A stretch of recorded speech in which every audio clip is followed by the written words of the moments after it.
السلام علیکم ورحمۃ اللہ وبرکاتہ۔ بسم اللہ الرحمن الرحیم۔ ہماری آج کی صورت مبارکہ کا نام سورہ زلزال ہے۔ یہ مدنی صورت ہے، اس کا 1 رکوع ہے اور 8 آیات ہیں۔ آیت نمبر 1 میں اللہ پاک فرماتے ہیں اذا زلزلت الارض زلزالہا، اور جب زمین اپنی سخت حرکت سے ہلائی جائے گی۔ سورہ زلزال سے پہلے سورہ بینہ ہے، اور دونوں کا ربط یہ ہے کہ سورہ بینہ کے آخر میں جنت کے سارے مناظر کی بات ہو رہی ہے اور سورہ زلزال میں دنیا کے اختتام کی بات ہو رہی ہے۔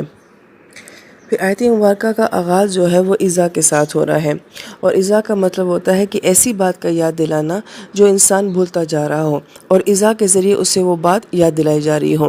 پھر اذا عربی زبان میں 2 معنوں میں استعمال ہوتا ہے، یا تو وہ اگر کے معنوں میں استعمال ہوتا ہے یا پھر جب کے معنوں میں استعمال ہوتا ہے۔ تو اگر یہ اگر کے معنوں میں استعمال ہو تو اس کا مطلب ہے کہ شاید وہ واقعہ ہو سکتا ہو، شاید نہ ہو سکتا ہو۔ لیکن جب اس کو جب کے معنی میں استعمال کیا جاتا ہے کہ جب ایسا ہوگا، تو اس کا مطلب ہے کہ وہ واقعہ یقینی طور پہ ہو کے رہے گا۔ لہٰذا آیت مبارکہ یہ کہہ رہی ہے کہ جب زمین کو ہلایا جائے گا، تو اس کا مطلب ہے کہ یقیناً ایک ایسا وقت آئے گا کہ جب زمین کو ہلا دیا جائے گا۔ پھر آیت مبارکہ میں اگلا لفظ جو ہے وہ زلزلت الارض کا لایا گیا ہے، اور زلزلت کا لفظ جو ہے یہ عربی زبان میں مجہول انداز میں لایا گیا ہے، یعنی کہ پیسو وائس میں لایا گیا ہے۔ اور عربی میں یہ انداز تب ہوتا ہے کہ جب کسی کام کو بہت آسانی کے ساتھ کرنا بیان کیا جائے تو اس کو مجہول انداز میں بیان کیا جاتا ہے۔ تو گویا کہ یہ لفظ سے کہہ رہا ہے کہ اللہ پاک کے لیے اس پوری دنیا کو ہلانا بہت عام، بہت معمولی اور بہت آسان کام ہے۔ اس کام کو اللہ پاک نے، یعنی کہ زمین کے اندر کے زلزلے کو اللہ پاک نے پچھلی صورت مبارکہ میں ترجف و راجفہ کے ساتھ بھی بیان کیا ہے، اور ہم نے وہاں جانا تھا کہ رجف کہا جاتا ہے کہ جب ایک چادر کے کونے کو پکڑا جائے اور اس کو پھر ہلایا جائے تو جس طرح سے چادر ہلتی ہے اور اس میں سلوٹیں پڑتی ہیں، اس طریقے سے زمین کو ہلایا جائے گا۔ اسی طریقے سے یہ لفظ آتا ہے کہ پانی بالکل ساکن ہے، ساکت ہے، ہم پتھر مارتے ہیں اس کے اندر لہریں پیدا ہو جاتی ہیں، اس کو بھی رجف کہا جاتا ہے۔ یہی لفظ اللہ پاک نے منافقین مدینہ کے لیے بھی استعمال کیا، مرجفون المدینہ۔ کیوں؟ اس لیے کہ منافقین جو تھے وہ مدینہ شریف کے سکون میں خلل ڈالتے تھے۔ تو گویا کہ ایک ایسی چیز جو زمین کے اندر خلل ڈال دے گی اور اس کو اتنی آسانی کے ساتھ جو ہے وہ ہلایا جائے گا۔ لیکن اس آیت مبارکہ میں زلزال کا لفظ استعمال کیا گیا ہے، یہ زلہ سے ہے، اور زلہ کا مطلب ہوتا ہے پھسلنا۔ اہل لغت یہ کہتے ہیں کہ جب الفاظ کے اندر تکرار آتی ہے، یعنی کہ ایک لفظ کو بار بار ریپیٹ کیا جاتا ہے جیسے زلزلہ، تو اس کے ساتھ معنی کے اندر بھی تکرار پائی جاتی ہے۔ اور یہ 4 حرفی الفاظ ہیں، تو مفسرین یہ فرماتے ہیں کہ 4 حرفی الفاظ کے اندر ایک کیفیت پائی جاتی ہے، جیسے زلزلہ، سلسلہ، وسوسہ۔ تو وسوسہ آتا ہے اور پھر چلا جاتا ہے، زلزلے کے جھٹکے محسوس ہوتے ہیں اور پھر وہ چلے جاتے ہیں۔ تو گویا کہ اس لفظ زلزال کے اندر ایک کیفیت کو بیان کیا جا رہا ہے۔ عربی زبان میں یہ لفظ زلزلۃ الابل استعمال ہوتا ہے۔ مالک جب اونٹ کو مارتا ہے کہ وہ آگے چلے اور جانور نہیں چل رہا ہوتا تو اس کو اتنا مارا جائے کہ وہ مار سے ہل جائے اور کانپنے لگے، تو اس کیفیت کو زلزلۃ الابل سے بیان کیا جاتا ہے۔ اس آیت مبارکہ کے ضمن میں مفسرین کرام گرامر کے لحاظ سے کچھ نکات بیان فرماتے ہیں۔ قرآن پاک میں ایک مثال ہے کہ اذا دکت الارض دکن دکا، تو اس آیت مبارکہ کو سن کے ہمیں یہ لگتا ہے کہ دکن دکا 2 مرتبہ ریپیٹ ہوا ہے، اس سے الفاظ کے اندر تاکید پائی جا رہی ہے۔ اس آیت مبارکہ میں کیا فرق ہے کہ اذا زلزلت الارض زلزالن نہیں ہے، یعنی کہ فعل کو جو ہے ریپیٹ نہیں کیا گیا بلکہ زلزالہ کہا گیا ہے۔ زلزال کی نسبت جو ہے وہ ہا ضمیر کی طرف کر دی گئی ہے۔ اس کی کیا وجہ ہے؟ اس کے بارے میں کچھ نکات ہیں۔ ایک نکتہ وہ یہ بیان فرماتے ہیں کہ آیت مبارکہ کا مزاج یہ کہہ رہا ہے کہ زمین کو ہلایا جائے گا، اس کا ہلایا جانا، یعنی کہ زمین کو اس انداز سے ہلایا جائے گا کہ پہلے کبھی ایسا نہیں ہلایا گیا ہوگا، اور اس ہلائے جانے کو یا اس زلزلے کی کیفیت کو آپ دنیا کے کسی اور زلزلے کے ساتھ تشبیہ نہیں دے سکتے۔ یہ بہت مختلف نوعیت کا زلزلہ ہوگا اور زمین کا ہلایا جانا ہوگا۔ پھر دوسرا نکتہ وہ یہ بیان کرتے ہیں کہ ہا ضمیر کے اندر ایک یقینی کیفیت پائی جا رہی ہے کہ اس زمین کا ہلایا جانا یا اس کا زلزلہ جو ہے یہ یقینی بات ہے کہ ایسا ہو کر رہے گا۔ اور یہ بات بھی فرماتے ہیں مفسرین کہ اس زمین کی منزل یا اس زمین کا اختتام کیا ہے، وہ اس کا زلزلہ ہے۔ تو گویا کہ زمین ہمارا مستقل ٹھکانہ نہیں ہے، زمین ہماری منزل نہیں ہے، اس کی انتہا تو فنا کے اوپر ہے۔ گویا کہ ہمیں ابھی سے یہ بات بتائی جا رہی ہے کہ ایک وقت ایسا آئے گا کہ اس زمین کے اوپر ایک ایسا زلزلہ آئے گا کہ جو سب کچھ تباہ کر کے رکھ دے گا۔ تو جس زمین کے بارے میں اللہ پاک یہ فرما رہے ہیں تو اس کا مطلب ہے کہ یہ زمین میری منزل بن ہی نہیں سکتی ہے۔ پھر مفسر کرام یہ بھی فرماتے ہیں کہ ایسا زلزلہ دنیا میں کہیں نہیں ہوگا، کیونکہ ہم دنیا میں یہ دیکھتے ہیں کہ ایک جگہ پہ زلزلہ آتا ہے تو ضروری نہیں کہ دوسری جگہ کے اوپر بھی زلزلہ آئے، مگر یہ ایسا زلزلہ ہے جس کی نسبت پوری زمین کی طرف کی گئی ہے کہ پوری زمین کے اوپر ایک جیسی کیفیت اور ایک جیسا زلزلہ ہوگا، جو کسی ریکٹر اسکیل میں جو ہے وہ نہیں دیکھا جا سکے گا۔ اور تیسرا نقطہ مفسر کرام ہا ضمیر سے جو یہ بیان کرتے ہیں وہ یہ کہ زمین کی اپنی تمنا اور یہ خواہش ہوگی کہ میرے اندر زلزلے کو پیدا کیا جائے۔ اس کی وجہ ہم نے سورہ انشقاق میں بھی جانی تھی کہ وَإِذَا الْأَرْضُ مُدَّتْ وَأَذِنَتْ لِرَبِّهَا وَحُقَّتْ کہ زمین، آسمان، دنیا کی ہر مخلوق اللہ پاک سے یہ اجازت مانگتے ہیں کہ اللہ پاک ہمیں فنا ہو جانے کا حکم دیا جائے، مگر محض اللہ پاک کی رحمت نے اس پورے نظام کو تباہی سے روکا ہوا ہے کہ ابھی تم نے فنا نہیں ہونا ہے۔ اور یہ ساری مخلوقات کیوں فنا ہونا چاہتی ہے؟ کیونکہ وہ انسان کے گناہوں کو دیکھتی ہے اور اس سے بیزار ہوتی ہے، لہذا جب زمین کے اوپر زلزلہ آئے گا تو اس کی اپنی تمنا اور خواہش کو پورا کیا جائے گا کہ مجھے فنا کیا جائے۔ اور سورہ انشقاق میں بھی یہ غور طلب بات ہم نے جانی تھی کہ یہ کل کائنات جو ہمیں اس وقت نارمل حالت میں نظر آتی ہے، ہم یہ سمجھتے ہیں کہ جب قیامت کا وقت آئے گا تو سب کچھ ان نارمل ہو جائے گا اور یہ سب کچھ تباہ ہونے شروع ہو جائے گا، جبکہ مفسر کرام یہ فرماتے ہیں کہ ابھی جو کچھ ہے یہ سب کچھ غیر معمولی ہے، کیونکہ آسمان نہیں قائم رہنا چاہتا، زمین نہیں قائم رہنا چاہتی، سمندر نہیں قائم رہنا چاہتے، لہذا یہ سب یہ چاہتے ہیں کہ ہمیں فنا کیا جائے، لیکن اللہ پاک کی رحمت نے ان کو روکا ہوا ہے۔ تو جب قیامت میں یہ سب فنا ہوں گے تو گویا کہ ان تمام مخلوقات کی فطری خواہش کو جو ہے وہ پورا کیا جا رہا ہوگا، لہٰذا ہمیں ابھی جو آسمان اور سمندر اور زمین جو بہت پرسکون نظر آتے ہیں تو دراصل میں یہ ان یوزول کیفیت میں ہیں، اور قیامت کا منظر جب قائم ہوگا اور جو ہم سب کچھ پڑھتے آ رہے ہیں 30ویں پارے میں کہ آسمان کا رنگ جو ہے وہ سرخ ہو جائے گا، سمندروں کے اندر آگ بڑھ جائے گی اور زمین کے اندر زلزلے آ جائیں گے، تو دراصل میں وہ ان کی نیچرل کیفیت ہوگی۔ اس لیے لفظ زلزال کے اندر جو معنی پایا جاتا ہے وہ یہ کہ یہ ایسا زلزلہ ہوگا کہ اس کے بعد پھر کسی دوسرے زلزلے کی ضرورت باقی نہیں رہے گی۔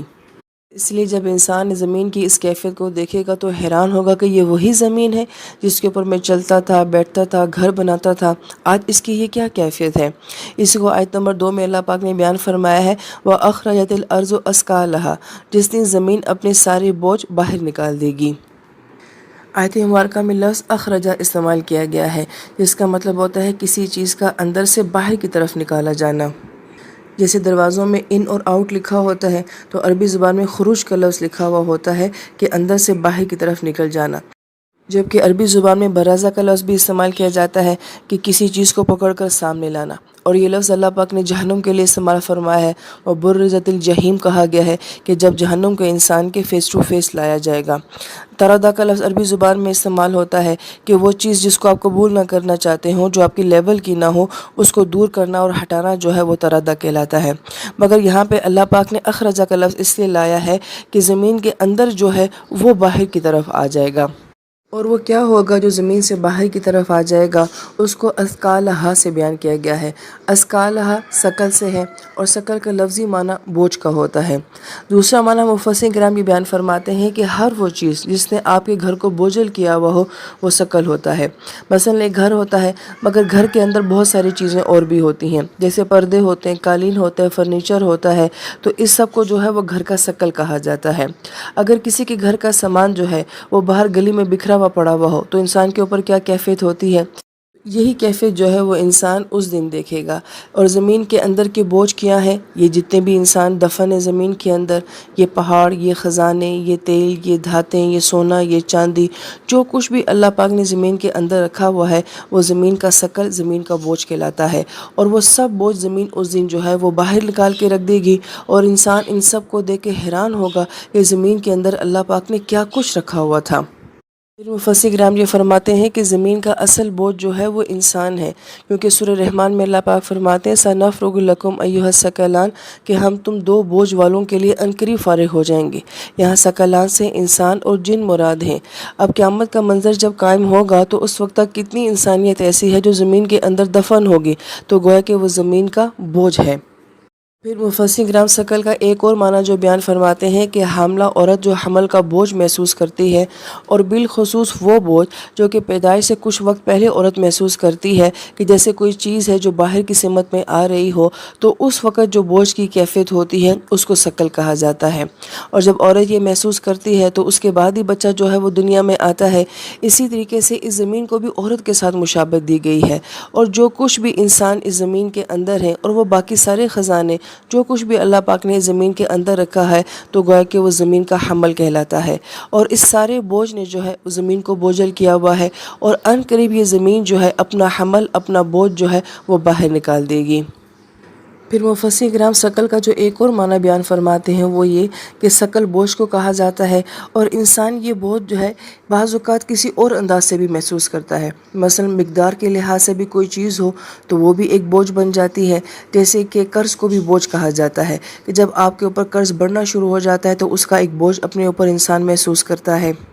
اسی طریقے سے کیفیات کا بھی بوجھ ہوتا ہے، کہ اگر انسان کے اوپر اداسی اور غم کی کیفیت زیادہ ہو جائے تو انسان اپنے ان جذبات اور ان کیفیات کی وجہ سے بھی اپنے آپ کو بوجھل محسوس کرتا ہے۔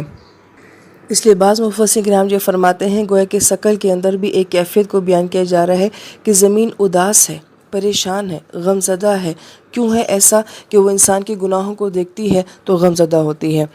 جس کی تائید حدیث مبارکہ سے ہوتی ہے، جس کا مفہوم ہے کہ زمین یہ کہتی ہے کہ اللہ تعالیٰ تیری مخلوق میری چھاتی کے اوپر گناہ کرتی ہے، جس کی وجہ سے میری چھاتی جو ہے وہ گرم ہو رہی ہے۔ اور اسی طرح زمین جو ہے وہ خوشی کو بھی محسوس کرتی ہے، جیسے حدیث پاک میں آتا ہے کہ جب کوئی انسان ارادہ کرتا ہے کہ زمین کے اس حصے کے اوپر میں نے نماز پڑھنی ہے، سجدہ کرنا ہے، تو وہ زمین اپنی 7 تہوں تک اپنے آپ کو مزین اور آراستہ کرتی ہے، اور اس بات سے خوش ہوتی ہے کہ مجھ پہ کوئی سجدہ کرنے والا آیا۔